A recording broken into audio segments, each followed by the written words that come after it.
முன்னாள் ஜனாதிபதி ரணில் விக்ரமசிங்கே இப்ப இருக்கிற ஜனாதிபதி அனுரகுமார் திசாநாயக்கட்டில் இப்ப இருக்கிற அரசாங்கத்திட்ட மிக முக்கியமான ஒரு கோரிக்கையை முன் வச்சிருக்கிறாரு.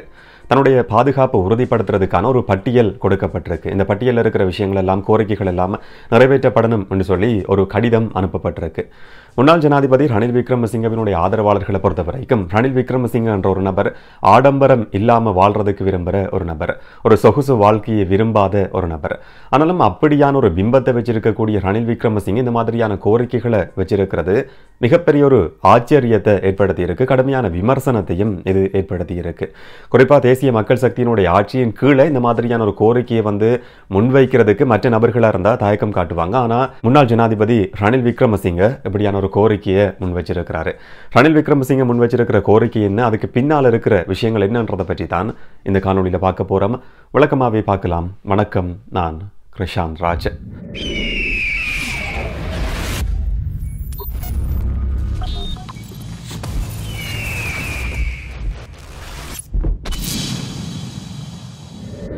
தேசிய மக்கள் சக்தி அனுரகுமார் திசாநாயக்க ஆட்சிக்கு வர்றதுக்கு முதல்ல அவங்களுடைய கொள்கை தெளிவாக சொல்லப்பட்டிருந்தது. மக்களுடைய வரிப்பணம் வீண்விரயம் செய்யப்படுது, அரசியல்வாதிகளுக்காக வீண்விரயம் செய்யப்படுது. அதிலும் குறிப்பாக ஓய்வு பெற்ற முன்னாள் ஜனாதிபதிகளுக்கு பெருந்தொகையான பணம் வீண்விரயம் செய்யப்படுது. பாதுகாப்புக்காக இருக்கலாம், அவங்களுடைய ஓய்வூதிய கொடுப்பனவாக இருக்கலாம், சொகுசு தங்குமிட விடுதிகள், மாளிகைகள் கொடுக்கப்பட்டிருக்கு. இந்த மாதிரியான சொகுசு வாழ்க்கைக்கு முற்றுப்புள்ளி வைக்கப்படும். அந்த மக்களுடைய வரிப்பணம் வீண்விரயம் செய்கிறது தடுத்து நிறுத்தப்படும். இப்ப இருக்கிற ஆட்சியாளர்களுக்கு கூட, இப்ப இருக்கிற ஜனாதிபதியினுடைய பாதுகாப்பு சம்பந்தமான விஷயங்கள் குறைக்கப்படும், அமைச்சர்களுக்கான சலுகைகள் குறைக்கப்படும் என்றது ஏற்கனவே சொல்லப்பட்டிருந்தது. அந்த அடிப்படையில் சில நடவடிக்கைகளை இப்பவே தேசிய மக்கள் சக்தியினுடைய அரசாங்கம் அனுரகுமார் திசாநாயக்க ஜனாதிபதி ஆரம்பிச்சிருக்கிறாரு. அரசியல்வாதிகளுக்கு, முன்னாள் அமைச்சர்களுக்கு, ராஜாங்க அமைச்சர்களுக்கு கொடுக்கப்பட்டிருந்த சொகுசு வீடுகள், மாளிகைகள் திருப்பி ஒப்படைக்கப்படணும் என்ற கோரிக்கை கடிதம் அனுப்பப்பட்டிருக்கு. முன்னாள் பாராளுமன்ற உறுப்பினர்களுக்கான பாதுகாப்பு குறைக்கப்பட்டிருக்கு. மக்களுடைய வரிப்பணம் வீண்விரயமாகிறது தடுக்கிறதுக்காக இந்த மாதிரியான சில திட்டங்கள் முன்னெடுக்கப்பட்டிருக்கு. ஆனால் இப்படியான ஒரு பின்புலத்தில் முன்னாள் ஜனாதிபதி ரணில் விக்ரமசிங்க அரசாங்கத்தில் ஒரு கோரிக்கையை முன்வைக்கிறாரு.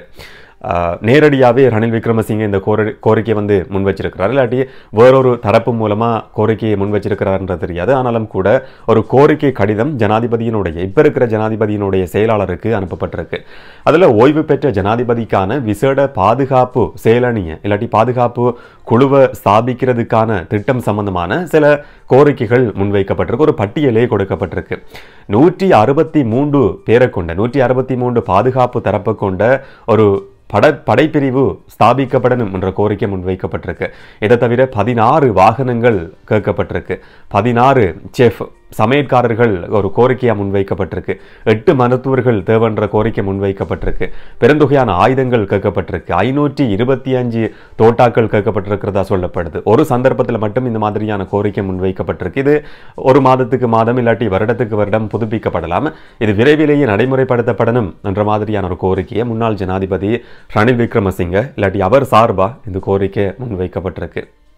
இப்ப இருக்கிற ஜனாதிபதி அனுரகுமார் திசாநாயக்க இல்லாட்டி பொது அரசாங்கம் இந்த கோரிக்கைக்கு என்ன பதில் சொல்ல போகுதுன்றது மிக முக்கியமான ஒரு கேள்வி. ஏற்கனவே அவங்களுடைய கொள்கை தெளிவா சொல்லப்பட்டிருக்கு. ஆனாலும் கூட இந்த மாதிரியான ஒரு கோரிக்கை முன்வைக்கப்பட்டிருக்கு. குறிப்பா ரணில் விக்ரமசிங்க மாதிரியான ஒரு நபர் எப்படியான ஒரு கோரிக்கையை முன் வச்சிருக்கிறாரான்னு சொல்லி சந்தேகம் ஏற்பட முடியும். ஆனாலும் அந்த கடிதம் அனுப்பப்பட்டதுன்றது இப்ப உறுதி செய்யப்பட்டிருக்கு. அவருடைய ஆதரவாளர்கள் இது சம்பந்தமான பதில்களை சொல்ல முடியும். முன்னாள் ஜனாதிபதிகளுக்கு ஓய்வூதிய கொடுப்பனவு உட்பட அவங்களை பராமரிக்கிறதுக்காக மக்களுடைய வரிப்பணம் வீண்விரயம் செய்யப்படுது. கடந்த 3 வருஷங்களில் மட்டும் செலவு செய்யப்பட்டிருக்கிற பணம் 27 கோடி ரூபாய் மக்களுடைய வரிப்பணம். 2022ஆம் ஆண்டுல 7 கோடி ரூபாய் செலவு செய்யப்பட்டிருக்கு. 2023ஆம் ஆண்டுல 8 கோடி ரூபாய் செலவு செய்யப்பட்டிருக்கு. இந்த வருஷத்தில் ஒதுக்கப்பட்டிருக்கிற பணம் 11 கோடி ரூபாய். முன்னாள் ஜனாதிபதிகளினுடைய ஓய்வூதிய கொடுப்பனவு அவங்களை பராமரிக்கிறதுக்காக மட்டும் ஒதுக்கப்பட்டிருக்கிற தொகை 11 கோடி ரூபாய். இந்த லிஸ்ட்ல புதுசா இப்ப ரணில் விக்ரமசிங்கவும் சேர்ந்திருக்கிறாரு. ஓய்வு பெற்ற ஜனாதிபதிகளினுடைய பட்டியல் என்று சொல்லி பார்க்கிற நேரத்தில். ஆனா ஜனாதிபதியா இருந்த ரணில் விக்ரமசிங்கவை பொறுத்த வரைக்கும் அவர் மக்களால் தெரிவு செய்யப்பட்ட ஒரு நபர் கிடையாது. பாராளுமன்றத்தால் நியமிக்கப்பட்ட ஒரு ஜனாதிபதியா இருந்தவர். அது தவிர தப்பியோடின முன்னாள் ஜனாதிபதி கோட்டாபய ராஜபக்சவினுடைய மிச்சமார்ந்த பதவி காலத்துக்காக வந்த ஒரு நபர், தற்காலிகமாக அந்த இடத்தை நிரப்பின ஒரு நபர். அவர் தன்னுடைய பதவி காலத்தை நிறைவு செய்யவும் இல்லை, மக்களினுடைய வாக்குகளால் தெரிவு செய்யப்படவும் இல்லை. பொதுவாகவே பாராளுமன்றம் கலைக்கப்பட்டதுக்கு பிறகு பாராளுமன்ற பதவி காலத்தை முழுமையாக பூர்த்தி செய்யாத நபர்களுக்கு ஓய்வூதிய கொடுப்பனவு கிடையாது. ஆனால் ஜனாதிபதி என்ற அந்த பதவியை வகித்ததன் காரணமாக எந்த சலுகையாக இருந்தாலும் கூட அவர்களுக்கு கொடுக்கப்படணும் என்ற நடைமுறை கட்டாயம் மாற்றப்படணும். இந்த கோரிக்கை நிராகரிக்கப்பட வேண்டியது கட்டாயமானது. முன்னாள் ஜனாதிபதிகளுக்கு பாதுகாப்பு கொடுக்கப்படணும், அதில் எந்த விதமான பிரச்சனையும் கிடையாது. ஆனால் 163 பேர், 16 செஃப், 16 சமையற்காரர்கள், 8 மருத்துவர்கள் குழாம், 16 வாகனங்கள், இதெல்லாம் தேவையில்லாத விஷயம். அவங்களுடைய பாதுகாப்பை உறுதிப்படுத்தணும்ன்றதுல எந்த விதமான மாற்று கருத்தும் கிடையாது. ஆனால் இந்த மாதிரியான ஒரு சொகுசு வாழ்க்கையை வாழ்றதுக்கான, ஆடம்பர வாழ்க்கையை வாழ்றதுக்கான பாதுகாப்பு இல்லாட்டி அதுக்கான ஏற்பாடுகள் என்றது அப்படியான ஒரு நிலையில எங்களுடைய நாடு இல்லைன்றதை அரசியல்வாதிகள் விளங்கி கொள்ள வேண்டிய ஒரு காலகட்டம் என்று சொல்லி இதை பார்க்க முடியும். குறிப்பாக எனக்கு இருக்கிற ஆச்சரியம் என்னன்னு சொன்னால், ரணில் விக்ரமசிங்க மாதிரியான ஒரு நபர் இந்த மாதிரியான ஒரு கோரிக்கையை முன்வைச்சிருக்கிறது. அவர் நேரடியாக இல்லாட்டியும் கூட அவர் சார்பாக தான் இந்த கோரிக்கை முன்வைக்கப்பட்டிருக்கு. அவருக்கு ஏற்கனவே தெரிஞ்சிருக்க முடியும்.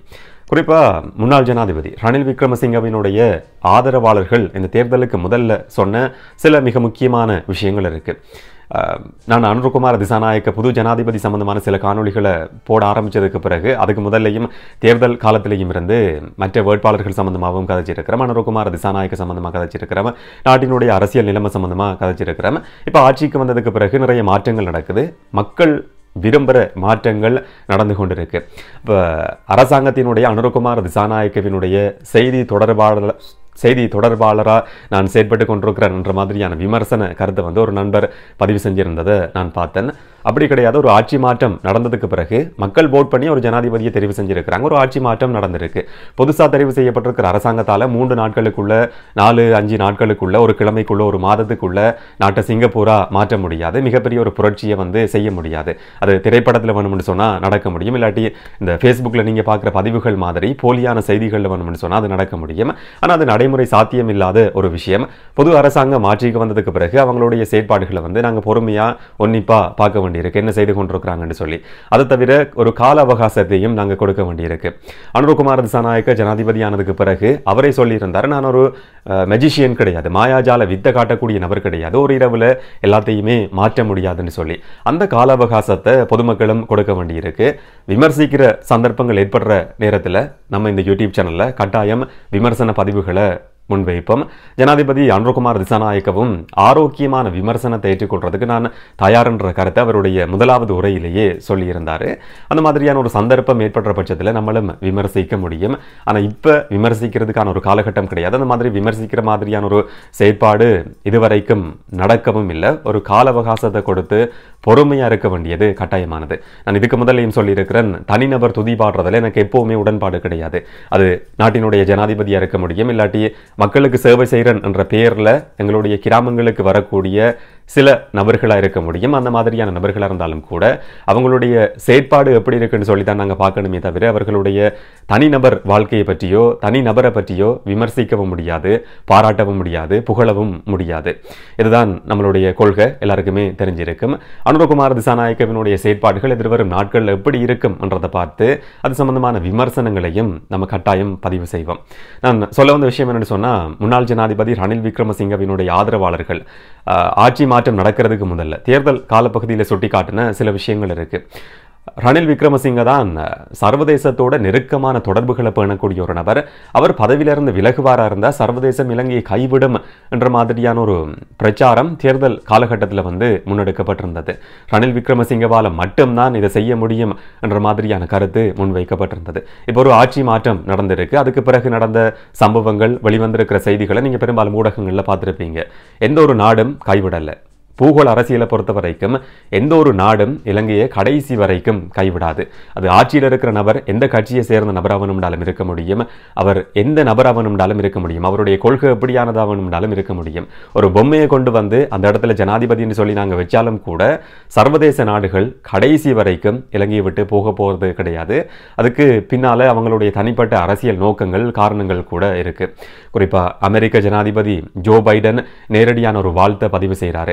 நேற்று ஒரு நிகழ்வு நடந்த சந்தர்ப்பத்தில் அமெரிக்காவினுடைய தூதுவர் ஜூலி சங் வந்து மிக தெளிவான ஒரு செய்தியை சொல்லியிருக்கிறாங்க. புதிய அரசாங்கத்தோட நெருங்கி செயற்படுறதுக்கு நாங்கள் எதிர்பார்க்கிறோம்.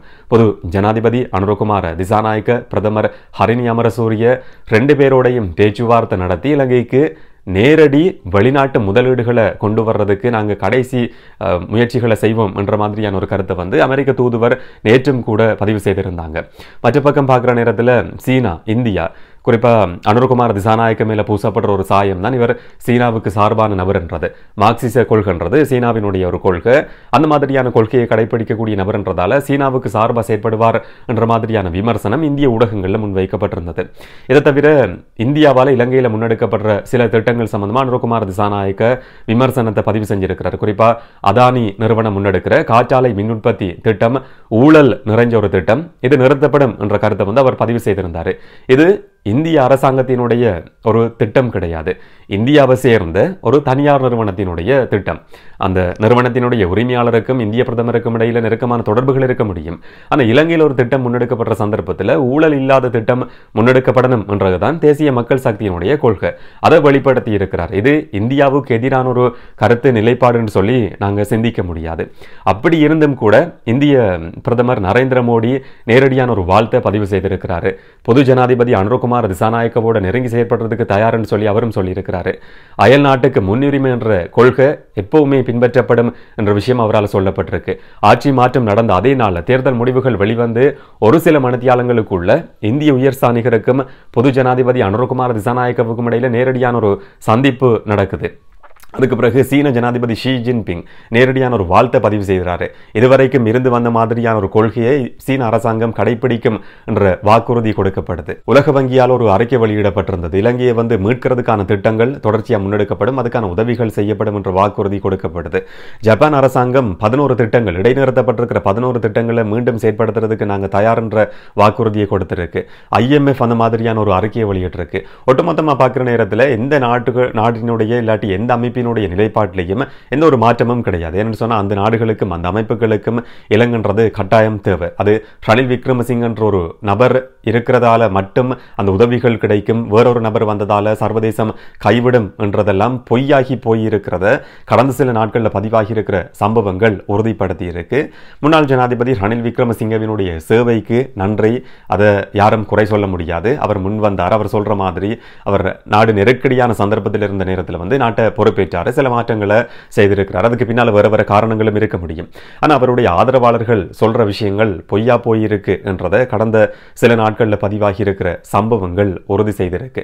அப்படியான ஒரு ஜனாதிபதியா இருந்த நபர் இப்படி ஒரு கோரிக்கையை முன்வச்சிருக்கிறதுன்றது, ஒரு சொகுசு வாழ்க்கைக்கான கோரிக்கையை முன்வச்சிருக்கிறதுன்றது கடைசி வரைக்கும் ஏற்றுக்கொள்ள முடியாத ஒரு விஷயம். இந்த கோரிக்கை எப்படியுமே நிராகரிக்கப்படும், அதை வந்து புதிய அரசாங்கம் ஏற்றுக்கொள்ளும், நடைமுறைப்படுத்தும் என்று சொல்லி நம்ம எதிர்பார்க்க முடியாது. என்ன நடக்கும் என்றதை பொறுத்திருந்து பார்க்கலாம். இதை பற்றி நீங்கள் என்ன நினைக்கிறீங்கன்றதை கமெண்ட்ல பதிவு செய்யுங்க. இன்னும் ஒரு காணொளியில் இன்னும் ஒரு தகவலோட சந்திக்கலாம். வணக்கம்.